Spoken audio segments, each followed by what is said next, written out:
Hello दोस्तों, कैसे हैं आप सब। मेरा नाम दीपक है और मैं आप सबका स्वागत करता हूं मेरे चैनल आपका एचआर कंसल्टेंट में।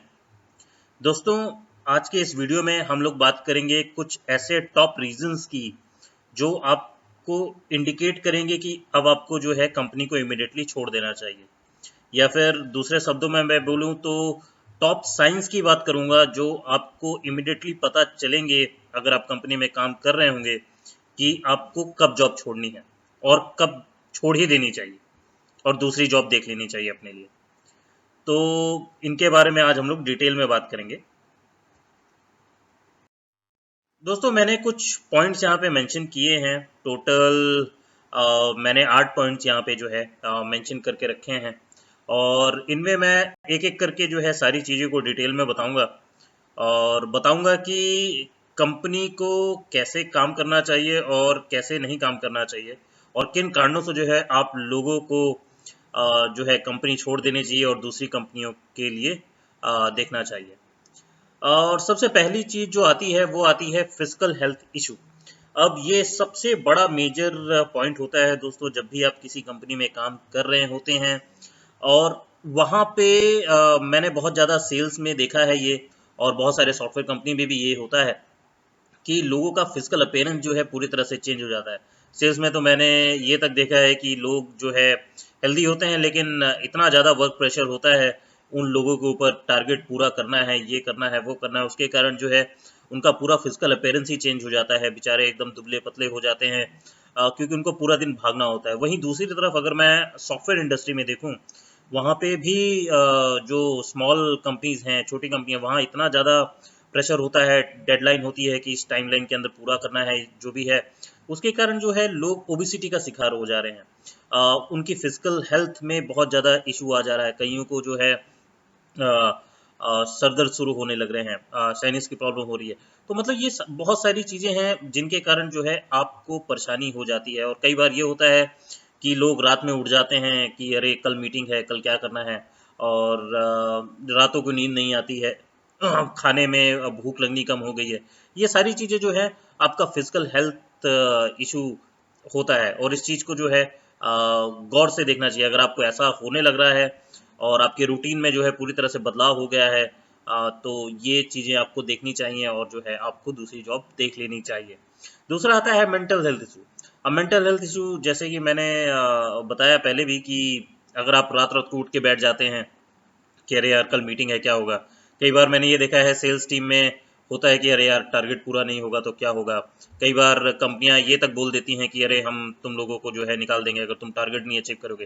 हालांकि ये सब बहुत खराब है, ये सब बोलने नहीं चाहिए कंपनी को। अगर हाँ, एक और चीज़ है, ये शब्द अगर आप सुनते हैं किसी भी कंपनी में कि अगर तुम अच्छा काम नहीं करोगे तुम्हें निकाल देंगे, उससे पहले कि वो आप लोगों को निकालें, आप लोग को खुद छोड़ देना चाहिए। अपनी सेल्फ रिस्पेक्ट जो है अपने साथ रखिए और ऐसी कंपनी को ज्वाइन कीजिए जहाँ पे ऐसे शब्द ना बोले जाएं।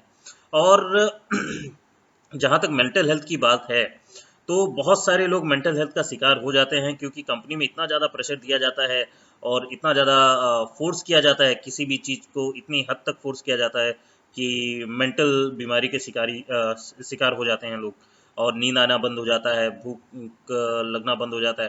तो ये दोनों जो है फिजिकल हेल्थ और मेंटल हेल्थ दोनों साथ ही साथ चलते हैं। अगर ऐसा कुछ होता है आप लोगों के साथ तो प्लीज़ जो है अपने ऊपर ध्यान दीजिए और दूसरी कंपनी को देखिए जहाँ पे जो है आप फिजिकली और मेंटली दोनों तौर से जो है खुश रहेंगे।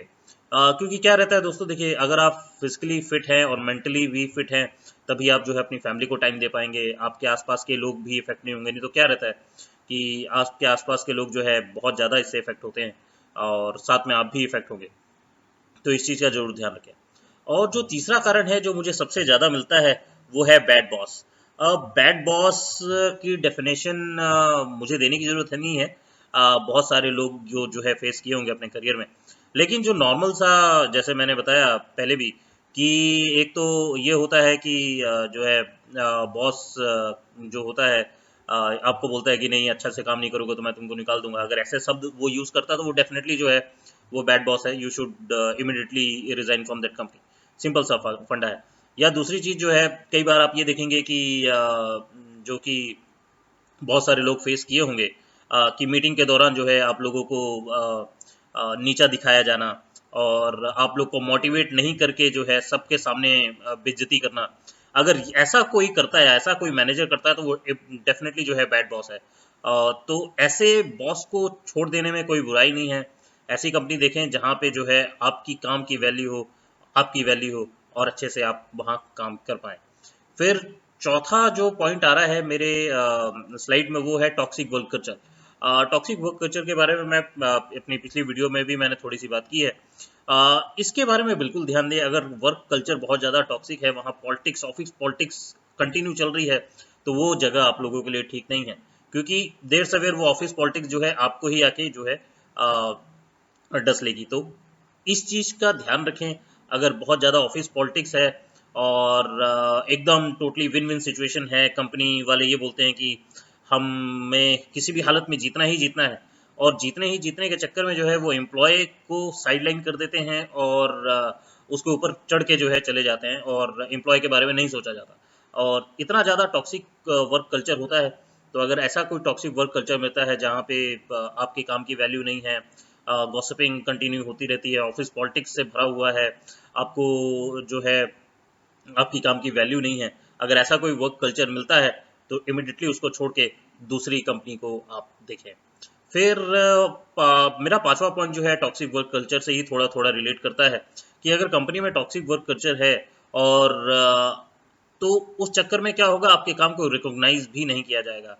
कारण यह है कि अगर आपका बॉस खराब है और टॉक्सिक वर्क कल्चर है, तो आप कितना भी मेहनत कर लें, कितना भी अच्छा काम कर लें, और वहाँ पर अगर आपको रिकॉग्निशन नहीं मिलती है, और आप कंटिन्यू जो है काम किए जा रहे हैं, अच्छे लगन से काम कर रहे हैं, लेकिन फिर भी आपको रिकॉग्निशन नहीं मिलती है, तो बेटर है कि उस कंपनी को आपको छोड़ देना चाहिए। ये भी एक कारण होता है दोस्तों।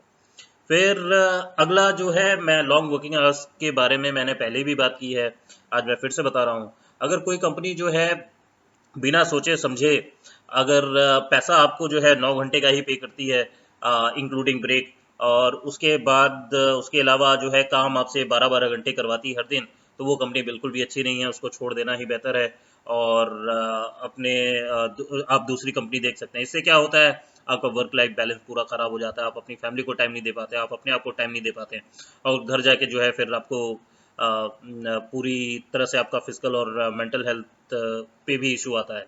तो अगर ऐसी कोई कंपनी है जो आपको कंटिन्यू लॉन्ग वर्किंग आवर्स करा रही है, तो बेटर है उस कंपनी को छोड़ के जो है दूसरी कंपनी को आप ज्वाइन कर लें। फिर अगला आता है सेफ्टी कंसर्न। अगर किसी कंपनी में फॉर एग्जांपल कंस्ट्रक्शन की कंपनी है, और वहाँ पे जो है कंस्ट्रक्शन का काम हो रहा है, कोई इंजीनियर है, कंस्ट्रक्शन इंजीनियर है, और वहाँ पे वो काम करा रहे हैं, लेकिन बिना सेफ्टी कंसर्न बहुत ज़्यादा है, और वहाँ पे सेफ्टी गेट्स अच्छे से प्रोवाइड नहीं किए गए हैं, और जो है पर्सन जो वहाँ काम कर रहे हैं विदाउट सेफ्टी के काम कर रहे हैं। अगर ऐसी कोई चीज़ देखते हैं, तो और आपको जो है जाके कंपनी को बताना चाहिए, और उसके बाद भी अगर कंपनी नहीं मानती है, उनको वही रवैया अपनाना है, तो बेटर है आप दूसरी कंपनी देख लें, क्योंकि लाइफ से बढ़ के चीज़ें नहीं होती हैं दोस्तों। अगर आप सेफ रहेंगे, हेल्दी रहेंगे, तभी आप ज़िंदगी में आगे बढ़ पाएंगे, और अपने परिवार के लिए और अपने लिए चीज़ें कर पाएंगे। ठीक है। और आखिरी जो पॉइंट है मेरा दोस्तों, ये हर किसी कंपनी के लिए नहीं है, ये कुछ कुछ लोग हो सकता है इस कंपनी में फंसे होंगे। अगर कोई कंपनी आपको लगता है कि इलीगल एक्टिविटी में इन्वॉल्व है, ठीक है, और आपको लग रहा है कि इसके कारण ये एक्टिविटी तो कंपनी में होनी नहीं चाहिए, लेकिन फिर भी हो रही है, ठीक है। अगर ऐसा कुछ आपको पता चलता है कंपनी में काम करने के दौरान, और आप जाके जो है सीधे कंपनी के एचआर को जो है रिपोर्ट करते हैं कि ऐसी ऐसी चीज़ मुझे लग रही है, समझ में आ रही है, और ये चीज़ नहीं होनी चाहिए, कृपया इसके ऊपर ध्यान दें, और कंप्लेन करने के बाद भी अगर चीज़ें नहीं सुधरती हैं, और कंटिन्यू उस चीज़ में आप इन्वॉल्व हैं, तो कोशिश यही रहेगी कि जो है उस कंपनी को जितनी जल्दी हो सके आप छोड़ दें। ऐसी कंपनियां अधिकतर जो है नहीं हैं, लेकिन जो कुछ कंपनीज हैं, आई थिंक फाइनेंशियल सेक्टर में हो सकती हैं, क्योंकि वहाँ पे जो है पैसों का लेन देन होता है, या आपका लोन की जो छोटी छोटी कंपनियां होती हैं, एसएमईज हैं, वैसे कुछ कंपनियां हैं, हो सकता है वहाँ छोटी मोटी एक्टिविटीज़ होती हों। अगर ऐसा कुछ आप पाते हैं, तो उनको आप अपने एचआर से बात कर सकते हैं, बता सकते हैं। अगर उसके बाद भी वो लोग नहीं मानते हैं, तो बेटर है जो अपनी उस कंपनी को छोड़ के दूसरी सही कंपनी को पकड़ें, जहाँ पे जो है आप प्रॉपर काम कर पाएँ। तो यही था दोस्तों, आज के इस वीडियो में इतना ही था। आशा करता हूँ आप लोगों को आज का वीडियो पसंद आया हो। अगर पसंद आया है तो लाइक ज़रूर कीजिएगा, अपने दोस्तों के साथ शेयर कीजिए, और सब्सक्राइब करना मत भूलिएगा।